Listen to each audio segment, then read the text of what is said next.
What's going on, guys? Today we're gonna go over Asuka. I've been running into Asuka a lot more lately in tournaments and online, so I decided to lab her. I've already recorded a bunch of footage ahead of time.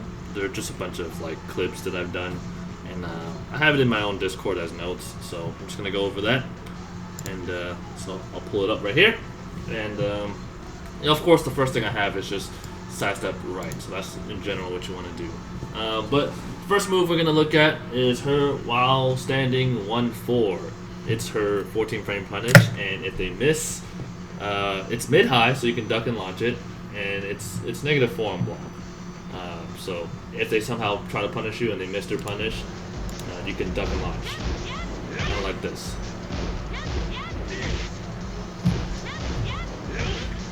Alright. Let's keep it moving. The next move she has is full crouch down for 2. It is a 0 on hit low, and on block it is -11. Let's take a look.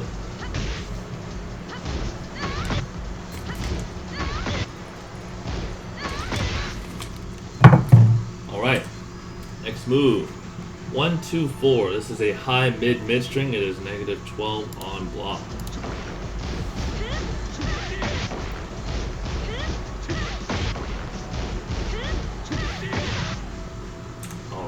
Also, I'm going to highlight it so I don't lose my place. Also, for bonus, if you're Jin, you can parry it to get a full launch. It's probably not practical unless you really know Asuka, but it's just cool to know and cool to see, honestly. Alright, so let's go back all the way. Where were we? What was it? Dang. Yeah, I have a lot of moves. So 1-2-4. Okay. So the next move, 4-2-1, is a mid-high. And on block, it is -5. So you kind of want to, you definitely want to duck this. This is essentially her demon paw. Yeah, she can get this from far away. So you definitely want to duck and launch this. She does have a mid follow-up, which I believe is safe, but it is super negative, and I think you might be able to interrupt it. Alright, next move, 2-3. High mid, it is launch punishable. If you ever see Asuka do this, launch punishment. -17. Alright, her next move, this is her unbreakable throw. It's the one where she grabs you and then she gets like a low mid mix up. The low that she does will guarantee a 4-2, but on block it is -14. See, that grab right there is unbreakable. But if you guess right on the low, -14. If you have a 14 frame punish, or 14 frame launcher. Other than that, just do your 14 frame punish. Next move, running 1+2.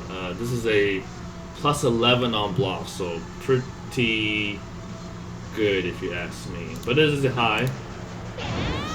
It's also homing if you see those marks. Yeah, definitely don't want to block this. See it? She's +11. Careful on that. Alright, next move, 4-2. It's her mid launcher.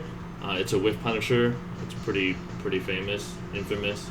On block it is -18, so don't let her get away with this. Be sure to launch this. Alright, let's keep it moving. Alright, her can-cans.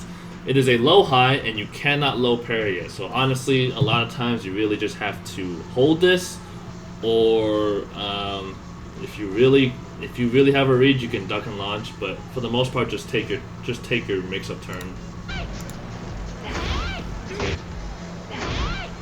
Yeah, just take your mix-up. You can't low parry it. You could, if you read it, you could duck and launch it. But other than that, yeah, just take your turn back. All right, so this one is back to 1-3. It's a mid string, and on block is -5. So right here I have Jin can parry the last 2 hits, but you have to parry the second hit. So if you don't parry the second hit, like you just block it, you won't be able to parry the last hit.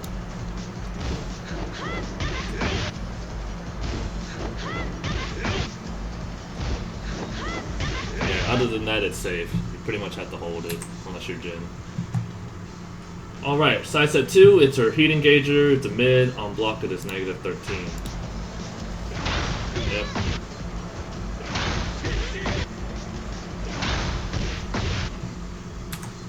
keep it moving. So, while standing 3, it's a mid, but on block it's negative 16. But it does have a pretty decent pushback. And I have here, I've played against the Asuka where she would do down 4 into while standing 3. And the reason being is because down 4 is negative 4 on hit. So a lot of people will try to take their turn back. But when you retaliate with a jab, or maybe even some down 4 ones, the while standing 3 will high crush, maybe mid crush some mids, and it'll actually launch you. So just look out for that. Anyways, move right here, that move. It's technically launch punishable, but sometimes the pushback is too far, so you won't be able to get a launch, especially in that down 4 into the while standing 3 setup. I couldn't really get a launch, so you'll either have to do like a far-reaching move, or in Jin's case, you can do a 14 frame punish. That will probably be consistent. Alright, so let's keep it moving. Down back 4-3, it is a low-high. On block, it is negative 3. So she still has options, so you have to duck and launch. Yep. Should be reactable though. Yeah, it's definitely reactable. And even on hit, you can still duck the high and launch. Alright, down for 1-2. It's a mid-high, negative 3 on block, so you can duck and launch. If you happen to block it, just keep in mind she still has options. There you go, duck and launch. Alright. Back to 1-4, it is a mid, low, and on block, it is negative 26. I believe she also has a mid ender, but the low is reactable, so it shouldn't be an issue. Just be out on the lookout. Yep, you should be able to launch this every time. 25 frame startup, it's basically a snake edge. Don't let her cheese you with this. 4-4, it's a high homing, and on block it is plus. It is plus 3. So if you happen to have the read, duck and launch this.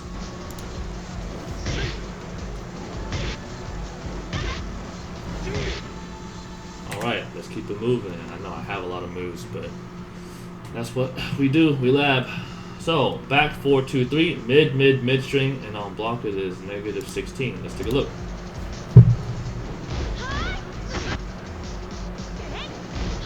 Alright, so if Asuka ever does this to you, make sure to launch it. Alright, and actually that was it. The last one I showed you was the parry punish on the 1-2-4 string. But yeah, this was like 17 moves and whatnot. So this should be most of Asuka's general tools that you'll probably see most often. And yeah, I'll definitely do this for the entire cast once I run into them and lab them. So if you like this in kind of short bits of lab info, be sure to like, follow, all that good stuff, and I'll see y'all in the next lab video. Bye!